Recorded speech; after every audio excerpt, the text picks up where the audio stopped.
Hey everybody, welcome to this week's lesson. Today we are going to be diving in to ear training. If you've seen one of my previous videos, learning the notes on the neck is the key to playing by ear, you may have started to consider or understand that if I hear a note over a chord, well, and I know that's F, I need to be able to find that on the fretboard so that I can play that sound. You see, that's how I can realize those ideas, those artistic ideas, and express them is by finding them on the neck. But there's one step that we didn't talk about in that video, which is not how do I find the F, but how do I know it's F? The ear training aspect, the ear training of the recognition of, here's a chord, there's my idea I'm imagining, well, how do I know that that's F to then go find on the guitar? All right, so let's go ahead and get started. How do we get started? Well, the first thing we need to understand is that we're not talking about perfect pitch. Perfect pitch is something where, you can hear a note in any instrument and identify the specific letter that is, an A, B, C, D, whatever. Most musicians do not have perfect pitch. Perfect pitch is actually very, very rare. This is one thing I'm actually not sure that you can learn. Some people have it and some people don't, and it doesn't seem to be a learnable skill. But fear not. I don't have perfect pitch, but I have learned something and I have worked on something that has proven to be extremely valuable, and that's relative pitch. So relative pitch is what we're really going to focus on because it is a learnable skill and it's extremely valuable, okay? What relative pitch says I can't identify a note without any other context. That's perfect pitch, right? But with context, I can identify. So what does context mean? Over a chord. You see, when I have that idea, well, I wouldn't know that that's F unless I'm hearing that note over a chord. You see, that's relative pitch. What relative pitch is recognizing that different notes or different intervals over a chord have different sounds to them. They can sound bright, or dark, or haunting, or solid, or boring. And if we can recognize that unique quality to the note in the context that it's in, right, over a chord, then we can really learn to identify that note, and then we can find it on the fretboard. So that's what we're going to be working on, relative pitch, not perfect pitch. If you don't have perfect pitch, fear not. I don't. Most people don't. Most professional musicians don't have perfect pitch, and they get by just fine. All right, so what we're going to do is we're going to play in the key of C at the 5th fret. This is a super common key in a super common position, so it's going to take you a long way. Now, before we even play the scale, we're going to focus on the single most important thing that you might take away from this video, the ability to match pitch. Let's play a C note, 5th fret of the 3rd string. Can I sing that? C. Your voice doesn't have to sound beautiful. It can crack, it can crumble and warble, it can sound terrible. You could hum it, you could whistle it. However you're able to produce that note with your voice is okay, but we need to be able to match that pitch. That is the very first step in connecting our ear and our mind to the instrument. If I can't match that pitch, C, then I'm going to have a lot of trouble recognizing a note, right? If I have that note, C, and I can match it to a note on the guitar, then I'm able to develop this connection between my ear and the instrument, where notes I imagine, C, actually exist on the instrument. If I can't match that pitch just as a starting point, I'm going to have a real hard time down the line. So if there's one thing to do really thoroughly, just match pitch. C, go 2 frets over. This note, that's D. You might not know that, it's okay. Can I match that note? There it is. It's too high. Can I match that note? There it is. Right, we're just messing around here. Doesn't have to be perfect, right? But we want to match pitch. Second thing we're going to do is we're going to play a whole C major scale, and we're going to try to sing it. This might stretch your range. It certainly stretches mine. I can't really get quite to those high notes. But that's okay. Again, it's not about the quality of your singing or humming or anything like that. It's just establishing, can I match pitch? And now we're going to match all the pitches in the C major scale and the C major key. The scale diagram, the tab, it's in the PDF in the Patreon download, so you can go ahead and look at that as we're doing this. But I'm going to go ahead and I'm going to play the C major scale in the 5th fret position, and I'm going to sing along to it. So I'm establishing I can match the pitch that my guitar is making with my voice, with my mind. Here we go. C, D, E, F, G, A, B, C. And I'm going to keep going up to the 2nd octave. This is where it gets high. C, D, E, F, G, A, B, C. And kind of just barely get up there. That might be easy for you. It might be too hard. If you can't sing that high, you can sing this 2nd octave as if you were singing the first. C down here, C, D, E, F, G. Don't worry about range or anything like that, all right? Don't worry about your voice. We're just using it as a tool, okay? So the reason we want to do the C major scale, or the whole key, is that we're establishing sort of all of the notes that we may be using to make melodies with.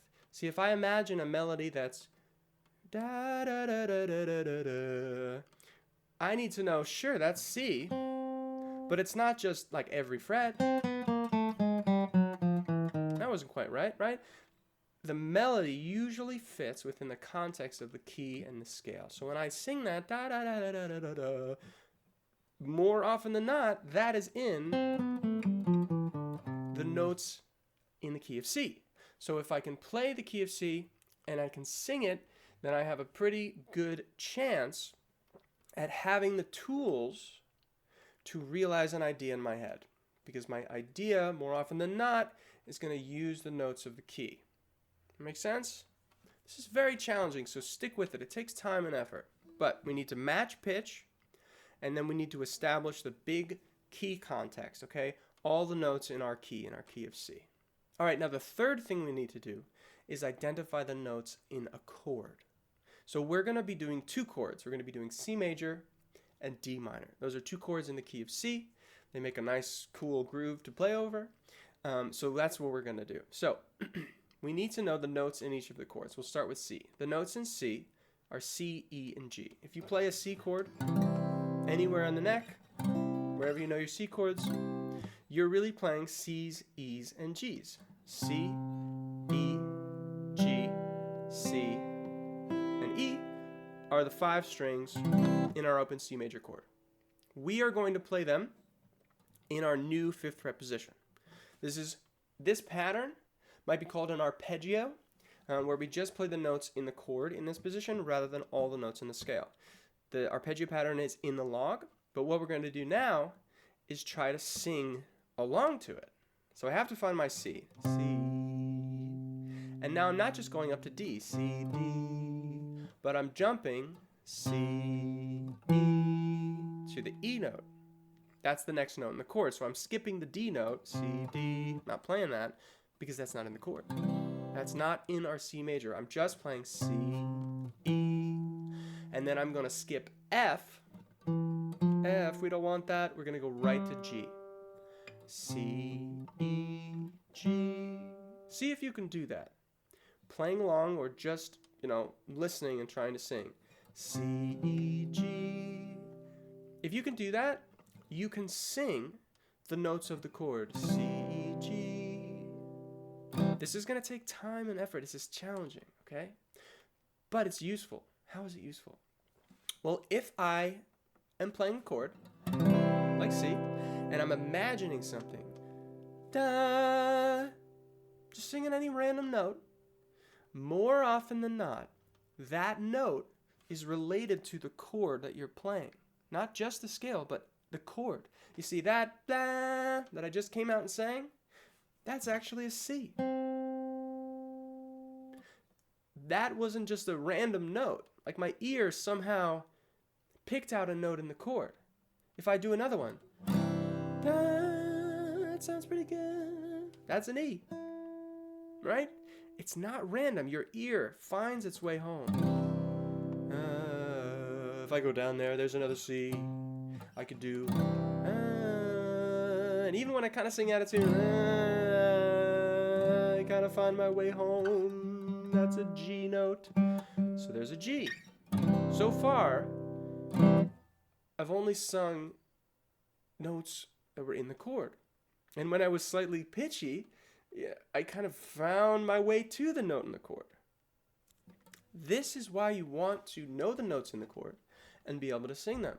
Because 9 times out of 10, when you imagine an idea, it's related to the chord that's happening, that you're playing, or that's in the song you're working on, or something like that. So it's just a great place to start. Instead of thinking, God, it could be, any of these notes on the fretboard, you can start saying, well, it's probably C, E, or G, one of the 3 notes in the chord. And it is. So often than not, it is, right? So here's what we do. We practice C, E, and G. We practice matching those pitches. C, E, G, C, E, G, C. We can get up there. If I can recognize that, and I can match that pitch, then when I have an idea, it's a note, it's a G note, I'm a lot closer to recognizing where that note might live. It's probably one of the chord tones. All right, let's keep going. We can match pitch on C, E, and G, or at least we understand the value of that, and we're going to practice it. We're going to work on it. Let's go to the second chord, D minor. D minor is another chord from the key of C. It also uses 3 notes, but it uses 3 entirely different notes. It uses a D note, an F note, and an A note. This is the root 3rd and 5th, or minor 3rd, this is a minor chord, of this chord. Okay? So what happens when I sing over a D minor chord? Do I sing C, E, G? No, I found myself singing this note. That's an F. That's in the chord. You see, once again, I've sung something over the chord. Your ear is going to find its way home to whatever that chord is. Let's sing a couple different notes. That's an A. That's in the chord. Okay. What's that? That's a D. So hold on a second. Once again, with no restriction of I don't even know what I'm going to sing, I end up singing the notes in the chord. Because that's where your ear takes you very frequently, right? So if I know the notes in the chord, then I have a good starting point at looking to find them. Does that make sense? If I didn't know any of this context of notes and chords and keys, then I'd sing something, and I'd say, gosh, well, it could be any of these notes. But I now have this understanding that, that's probably one of the notes in the chord. It's an A, so I was wrong. I thought maybe it was D there, but it's an A. You miss one every once in a while. The notes that you'll hear, that you imagine, are so often going to be related to that chord. So if we know what the chord is, and we practice singing those notes, we'll be able to recognize them. Okay, so we got to be able to match pitch. That's item number 1. So on the D minor chord, here are our notes. D, F, A, D, F, A. Right? Doesn't have to sound beautiful. We just got to match pitch. We got to be able to demonstrate to ourselves, I can sing that note I'm imagining. I can recognize that that note that is up here exists on the instrument. That's super important. Okay, so here's what we've established. We've established that we can match pitch, or we need to learn how to do that. We need to practice doing it. We've established that we need to be able to sing our scale so that we know all of those different note options. It's like a big context. It's the color palette of the music. And then ideally, we can also sing the individual notes that are happening in a chord. Okay? Match pitch. C. Sing the scale. C, D, E, F, G, A, B, C. Sing the arpeggio. C, E, G, D, F, A. I need to be able to sing those separate notes. All right, so this is a lot of information. Feel free to pause or come back to this or take your time with it. But for the purpose of our weekly lesson, we're going to continue going through it, okay? And this is where the ear training gets really, really interesting. I want to be able to know not just that, yeah, C, E, and G are probably a good place to look for my C chord notes, but I also want to know exactly which note I'm hearing, because then I could just go right to it. So this is where the ear training becomes a little bit more artistic. You see, each of those notes has a very unique sound over the chord. Okay, this is called an interval relationship. So the C note is the root note of the chord, and that sounds a certain way. Let's listen to it. If I play C over C, that sounds very solid to me. That sounds very foundational. It's like home, okay? Musically, this would be called the root note, but artistically, I'm recognizing the quality of it. It feels very solid, feels very foundational. The next note, E, has a different quality to it. It sounds bright to me. It sounds like vibrant. It's the sort of thing that if like you ever see a dog, you go, and a dog, ooh, ear perks up. When I hear the third, ooh, it kind of pricks my ear in a way that's very different from the root note. That's very solid. It's very foundational. Ooh, third is very bright and vibrant.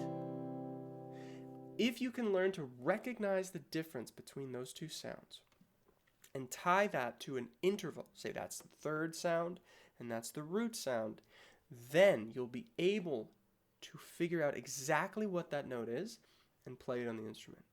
There's one more note in C, and it's the G. G. I'm going to sing that down the octave. To me, G sounds a little bland. Like, not in a bad way, but like a vanilla. Like, it's mild. It fits, but it's not too characteristic. That's a common way to describe the fifth, actually, for other reasons, but I find it works for me. So how do we practice this? We practice listening. We practice recognizing those sounds. There's my C, it's very solid, it's a foundation. Here's my E. It's very bright, it's very vibrant, it sticks out. G is kind of something in the middle, it's kind of vanilla-y, it works, but it doesn't have super character, I don't know. So as we practice doing this, we want to practice singing it and kind of guessing and figuring it out. C, that sounds very solid, so that's the root note. G, maybe that's a G note, it's kind of vanilla-y. The third is kind of bright and vibrant, that's my E. This takes practice, this takes time and energy and effort. You cannot just roll out of bed and do this, but you can learn to do it over time. I can't stress that enough. Let's move on to the D minor chord. So we have D, F, and A, root, minor third, and fifth. And I have found that the descriptions of these notes carries over to a minor chord as well. So if I play a D minor, D, that sounds very solid. D, D. That's the root. Third, F, kind of pricks your ear up in the same way. It's not so vibrant and bright, it's more like haunting maybe. You can have your own way to describe these, but it has a different sound. D, D is very solid. F is a little bit brighter, a little bit different. And then we have our A note. A, which is kind of that sort of vanilla-y. I don't know. You might think of these as totally different sounds, but that's okay. As long as you can kind of learn to identify them, then we can relate them to notes and be able to find them over the chords. Right? So again, it takes a lot of practice, but you can learn to do it. Okay, so again, how do we practice this? We just do it and we practice. We strum a D minor chord. we say, well, I think that's got a certain sound, so it's F, because it sounds kind of bright. There it is, I got it right. Right, you learn to get it right. And then I can find those notes on the instrument. This is ear training. This is learning to recognize the qualities about a pitch, tying that to music theory, and seeing it on the guitar. All right, so if this seems like a lot, it is, and that's okay. You could take time, you work on this over time, but we want to be absolutely clear about what we're doing and what we're trying to accomplish, okay? In order to do this, there are multiple steps that we really need to have. Number one, we need to have that idea in our head, whatever that note is. Number two, we need to recognize the certain quality that that note has, bright, solid, whatever. Number three, we need to associate that quality with an interval, a root, a third, or a fifth, right? Root is solid, third is bright, fifth is vanilla. Number four, we have to know, okay, I'm over a C chord, so the third is E, so there's my E. Step 5, where is E on the guitar? This is a huge process, okay? But over time, as you do it, it becomes more streamlined. Have that note. Recognize it's bright. That means it's the third. The third is E. Find an E. It's a long process, but you can do it. That's what's cool about this. All right, so enough talking about it, enough explaining.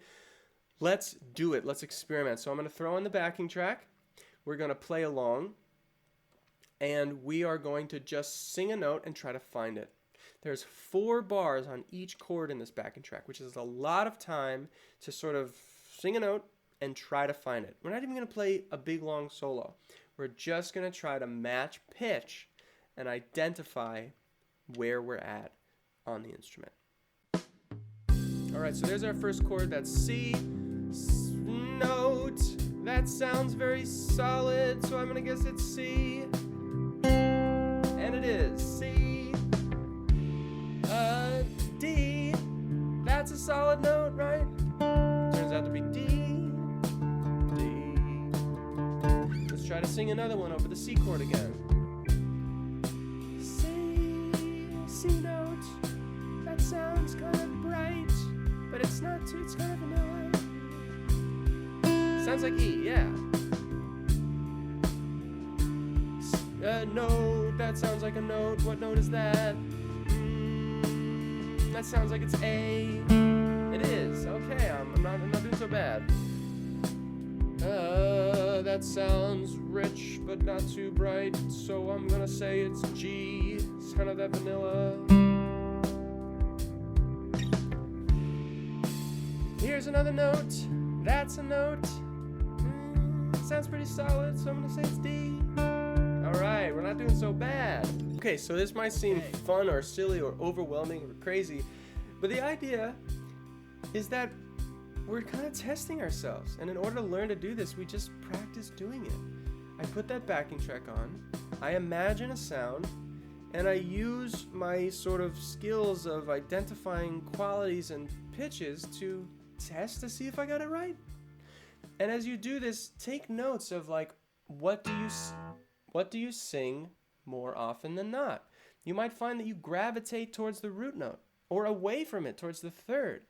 And if that's true, that's something to be noted, because when you're looking for sounds that you're imagining, maybe you commonly imagine the sound of the third. Maybe that's like your go-to note and you just don't even realize it. If you could identify that, then you'd be even closer to realizing the sounds in your head on the instrument, being able to recognize your own sort of, the sort of thing that you do more frequently. If you can recognize that, then you're another step in the right direction towards doing this. So this is really part 1 of 2, okay? We're going to do another video next week. We're going to do a melody. We're going to do more of a solo. Right now, we're laying the foundations. That's really important. We're just going over the foundations. And this might seem like a small thing, sing over 2 chords. But there's so much depth and richness to it that you could just get lost in this. You could spend so much time on this, which I would highly recommend. It's a great skill to have. All right, so let's do a quick review to wrap everything up, talk about what we talked about, and what exactly it is that we need to do to get better at this, to get better at ear training. Number one, we need to be able to match pitch. If I play a note on the guitar, I need to be able to find that. It doesn't matter if your voice cracks, it crumbles, it creaks, it's all terrible. All we're doing, match that pitch to establish that a note up here correlates to something on the instrument. There is a connection. That's the same note. Number two, be able to sing the scale or the key. The scale, the key, is the context of the music. It's like a color palette. We're taking these colors and we're leaving those off for another day. The key of C is what we did, and we need to be able to play C in our position and sing along with it. C, D, E, F, G, A, B, C, D, E, F, G, A, B, C. Again, it doesn't matter if your voice is perfect or not perfect. We're just matching pitch. Number three, be able to sing the individual notes of the two chords. So the chords we had were C, which was C, E, and G. C, E, G, C, E, G, C. It's pretty high.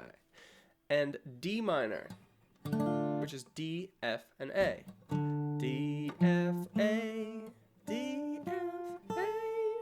I need to be able to match those pitches because when I sing a note over a chord, usually it's related to whatever chord I'm playing over or singing over. So if I'm singing over a D, it's probably going to be D, F, or A. And if I'm singing over C, it's probably going to be C, E, or G. So we need to be able to play or sing just those notes as opposed to all the notes in our scale. All right, the next piece, which was really where the ear training becomes more fun and more artistic, is we need to start to contextualize those individual sounds of the individual notes over the chord. Root notes sound solid or foundational.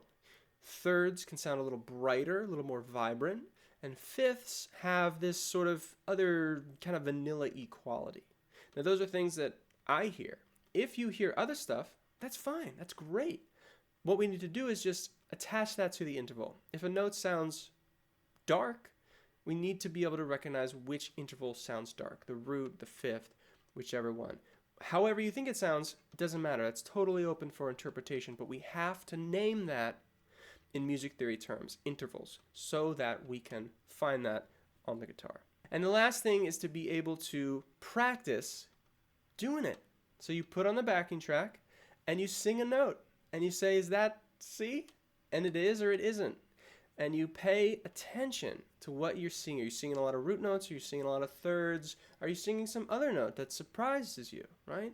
We just want to start to establish a pattern that we can match pitch, and the thoughts in our head, the musical ideas, do exist on the guitar.